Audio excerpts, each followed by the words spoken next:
Hi, I'm Bob Batcher, Executive Director of Prime Plus Senior Centers, and this is Prime Time with Bob. And I'm with I was going to say an old friend, but I'm older than you. So I remember a lot more about elections than you probably do, but you know more about elections than I do. Stephanie Iles, you are the Director. Let me see if I get this right. You are the Director of Elections and General Registrar. You're in charge. So you were in charge for Norfolk. For Norfolk. Okay, because we're going to be talking about a statewide election coming up in November. And you've made me commit that I will not go political. Thank you. Because you are the most apolitical person I know, and yet you've been doing elections for how long? I've been involved in this since over 10 years ago, 2011. And there's been some fun elections that we could talk about, but we're not going to. Oh, it's been interesting. Yeah. So, who makes the rules up for the City of Norfolk elections? So we work in Norfolk on behalf of the Norfolk Electoral Board, but we must follow all federal, state, and local guidelines when it comes to conducting elections. The state level elections, the rules and regulations are developed by the Virginia General Assembly, and procedures we receive from the Virginia Department of Elections. Okay, so it's state run. Richmond, yes. Okay. Now, when I was with the city, some of my favorite council meetings were when you made a presentation. Oh, thanks. Because you walk into a very political room, but you don't report to them. That is correct. I'm considered what's to be called a constitutional officer, similar to the Commonwealth Attorney or the Clerk of the Court, Sheriff, Commissioner of Revenue, Treasurer. I'm a constitutional officer, but I'm not an elected official. I'm an appointed official. We have a 3-member Norfolk Electoral Board. 2 of the members of the Electoral Board are from the party represented by the governor that's in office, and the others from the opposite party. And they work on a 3-year term, and they approve a Director of Elections and General Registrar to serve for their locality on a 4-year term. So I'm appointed my position. So the rules and regs and the protocols for election, it used to be election day. Now it seems like it's ongoing. Yes, election day is more of a guideline now. We have what we call absentee voting, and some people refer to it as early voting. Typically, before most general elections, we will begin voting 45 days out prior to the election. So, and now we have coming up the November 2nd general and special elections, and we will begin absentee voting or early voting on Friday, September the 17th. Now, and I made reference to me being older than you, because I remember the days where, I mean, if you weren't available to vote on the second Tuesday of November, then that was it. Correct. You couldn't vote. So unless you had a really good excuse. So when did things start loosening up where we became like the rest of the world? They've changed. Some states have absentee voting or early voting a week or 2 prior to the election. Most states do not have it for the length of time that we do. We do it 45 days out prior to the election. And as you stated correctly, if you weren't able to vote in person before, you had to pick from a list of 20 different options. I'm going out of town, or I have a disability. You had to find a reason why you weren't be able to vote in person on election day, so you could do an absentee ballot. Last year, they've loosened the regulations, and they said that you don't have to have a reason. Anybody can request to vote absentee. And a lot of this had to do with the COVID pandemic. They wanted to make it easier for voters to cast a ballot, whether it was in person or by mail. And so they've lessened the restrictions. You don't have to have a reason to vote absentee. You just indicate, I want to vote absentee. Here's the application, and you can do so if it's by mail. If it's in person, you just show up with your voter identification and you vote. And it's not even photo anymore. They've expanded that to be all sorts of acceptable voter ID now, not photo ID. So they've tried to make the rules a little less lax in order to allow more people to cast their vote without delay, I think. Okay, so in the old-fashioned way where you showed up at a voting booth, How do you decide where those places should be? So the polling places are determined based on, we try and make them mostly city owned in this case in Norfolk, where we have more control. We use a lot of the Norfolk Public Libraries, the Norfolk Public Schools, recreation and community centers, because the city owns those buildings, controls those buildings, and we have more access to those. We do have some private facilities that we use, such as churches. I know some people have an issue with possibly voting because of separation in church and state, but those locations are typically closed to other activities on election day as much as possible. We want to make sure that they're ADA accessible for voters so that they can get in if they need to with a wheelchair or a walker or other device. We also do curbside voting. So we look for parking, we look for accessibility. It has to be within the voting precinct or at least within a mile of the voting precinct if we have to move the location. Another thing that changed this year is they've gone back to what we call pre-clearance, which means that whenever we decide to move a polling place or create a polling place, now not only do we have to go to council for their approval of the polling place location, and before we even get to council, we usually talk with the civic leagues within that precinct. We go to council, it goes to public hearing and a council vote, but it will now also go to the Attorney General's office for approval. And that's about a 60-day turnaround time for that loan. So there's various layers when it comes to having to approve a location, but the board initially starts with looking at locations. We look again for city-owned buildings, parking and accessibility are the biggest too. So you've got this roadmap that is highly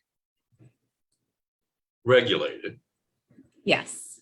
But also designed with public engagement. Correct. And there, Correct.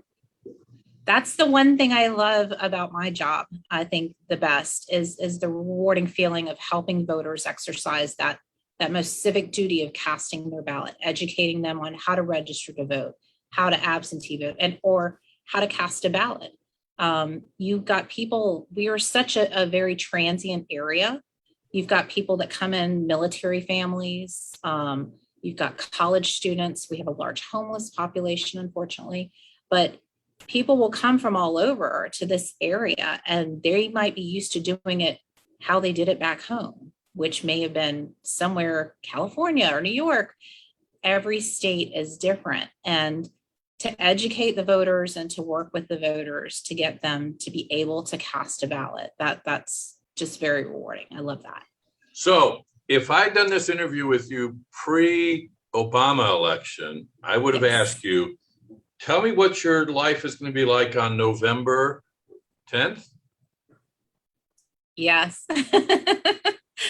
When will you be waking up? But now you're telling me it's actually influenced how many days earlier?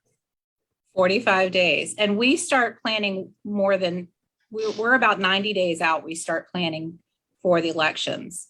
When we finish a presidential election, we are actually looking forward to the next presidential election. Wow. What steps did we learn? Where can we improve our processes? What do we need to do? Because our whole job is to make sure that people are able to vote, can cast their vote without delay. And that's what we work on. But we have to stay within the boundaries of all the regulations that we must follow that change every year. Yeah. And Stephanie, I've got to say this because that is a foundation of the American way of life, is to really be able to vote. I mean, our armies and navies have gone around the world to give that freedom to others. And so we need to be able to exercise it. And I want to say thank you to the hard work of the poll workers in really making it happen, because it doesn't happen just overnight, as you just said. Okay, so let's go 35 days before November 10th. And that's what date? Well, September 17th is 45 days out. That's when we will begin absentee by mail and in person. We will start with our voting here at Norfolk City Hall at 810 Union Street. We will have voting available on the first floor. If you were here last November, it's the same place you voted at. We also offer curbside voting for persons that aren't able to come into the polling place. We realize people are practicing social distancing and Some people may have pre-existing medical conditions or accessibility needs and cannot get out of the vehicle. We will offer that curbside voting for them. We will also open up 4 voter satellite locations across the city, beginning on Wednesday, October 13th, which again is ahead of the election. We will offer voting at the same locations we did last November, which are going to be the Mary Pretlow Anchor Branch Library, the Jordan Newby Library, the Berkeley Community Center, and the Lambert's Point Community Center. So those will begin on October 13th. And we will offer also, in addition to those locations, we have various dates and times we will be open there. We will offer 2 days of Sunday voting, which is a first for us. At the 4 voter satellite locations, we're going to have Sunday voting on Sunday, October the 17th. Yes, October 17th, I had to look at my list, and October 24th, we're going to be open from 11 to 4 and offer Sunday voting, which we've never done before. So we look forward to voters coming out and casting their ballots in person. One of the things I think that's kind of interesting with voters is there's been many discrepancies when it comes to absentee voting. Sometimes people think absentee votes don't count, and that can not be farther from the truth. Your vote, if you vote early, whether it's by mail or in-person absentee, is counted just like if you went to your polling place on election day.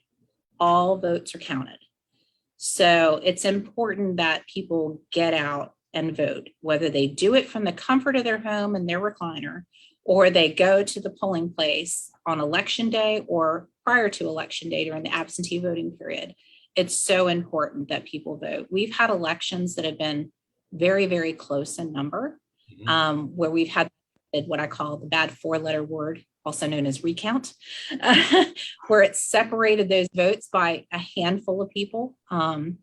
Most recently, we had a recount in the 83rd House of Delegates from the June primary, and that had to do with a race where it was separated by 20 some people votes. And when you get to those small numbers like that, you do realize that every single vote counts. And I really want people to exercise their right to vote.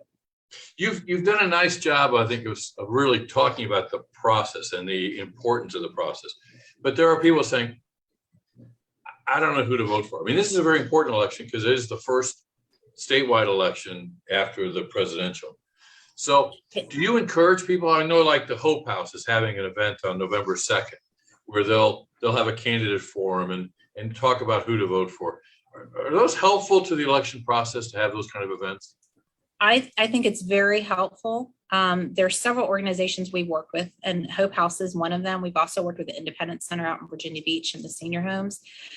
We really, really want voters to educate themselves on candidates and make sure they're properly registered and they exercise their right to vote. And they can look online unfortunately with COVID, it has made accessibility a little easier because people that have computers or smartphones can watch a lot of these events on, Facebook or Zoom. So they can stream from the comfort of their home and they can get to know some of the candidates at candidate forums. They can read about them in the newspaper, online, or in the newspaper that might be delivered. But it's important that they educate themselves. Virginia is the only state this year that is having an election for governor, and it's the first election, as you said, right after presidential. But in Norfolk, we have several other races. You have the governor's race, lieutenant governor, attorney general. All 100 of the Virginia House of Delegates seats are up for election this year. And we have 5 of those seats here in Norfolk alone. We also have the elections for our constitutional offices, to include the Commonwealth's attorney, sheriff, commissioner, revenue, and treasurer. And we have a city council Super Ward 7 race, which covers about half of our city. So we are going to be very busy because of all the candidates and races in Norfolk. We're going to have a double-sided ballot. So I encourage you, when you vote, make sure you look at both sides. It tells you to look at both sides, but look at both sides of your ballot so you can make sure you get to vote in every single race, and not just vote in these elections. We have people that I call my little groundhog people that come out once every 4 years and just vote for president. But I really encourage people to vote in every single election that they can, including the local elections. Like, as I said, we have constitutional officers on the ballot this year. Next year, we will have council races on the ballot. It's important to vote in every election. Your pocketbook, the laws that govern your area, schools, roads, how money is spent from your taxpayer dollars, they start at the local level. So it's very, very important that people exercise their right to vote in every single election. And Stephanie, I could go on for another half hour with you, but we're out of time, actually. So I want to end by saying thank you to you, the electoral board, all of the polling workers who make sure that our rights are maintained through controlling the process. But that doesn't mean we're off the hook as voters. We've got to pay attention to those commercials on TV, and we've got to really have an educated vote. And thank you for giving us the environment that we know we can exercise that educated vote. Looking forward to seeing how it goes on election day. And will we see you on the news? Hopefully not. I like to stay out of the news on election day. We're usually busy assisting the voters, but we look forward to the election and the forthcoming results. It is going to be an exciting election. And thank you for having me. And I would also like to thank my election officials who volunteer to work. They don't do it for the money. It is a very long day, but it's a very rewarding day. And they do it to meet with their friends and their community and help people exercise that right to cast that vote. Well, thank you. It's been my honor to talk with you. And I want to encourage our viewer to share this message, because I think it's important to know that we can